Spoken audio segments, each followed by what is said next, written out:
joyeux réveillon à tous. Rappelez-vous que par son amour, Dieu vous permet d'être une lumière dans votre famille. Aujourd'hui, le conflit est terminé. Je vous encourage vraiment à méditer le passage de Luc, chapitre 2, versets 8 à 20. Nous allons traiter ensemble le verset 14 qui nous dit « Gloire à Dieu au plus haut des cieux et sur la terre, paix et bonne volonté pour les hommes. » Quelques soldats japonais ont été retrouvés sur une île du Pacifique Sud des années après la fin de la Seconde Guerre mondiale. En raison d'une surdité temporaire causée par les explosions de bombes, ils avaient manqué l'annonce de la fin de la guerre diffusée par avion et n'avaient pas pu se rendre à l'aéroport. Ils ignoraient donc que la guerre était finie et continuaient de se cacher dans la jungle pour combattre. Quelle tristesse! De même, de nombreux chrétiens pensent encore que la guerre entre Dieu et l'homme continue. C'est encore plus triste.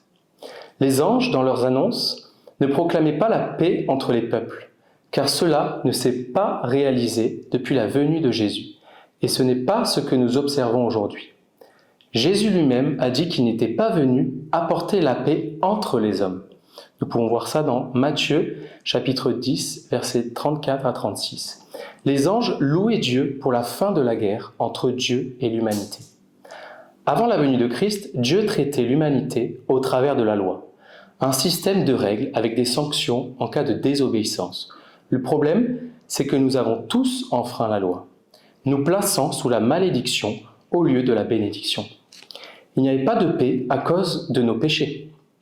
Jésus a inauguré une nouvelle manière pour Dieu de se rapprocher de nous. Nous pouvons désormais être totalement libérés de tout péché, non pas grâce à nos actions, mais par notre foi en Jésus-Christ.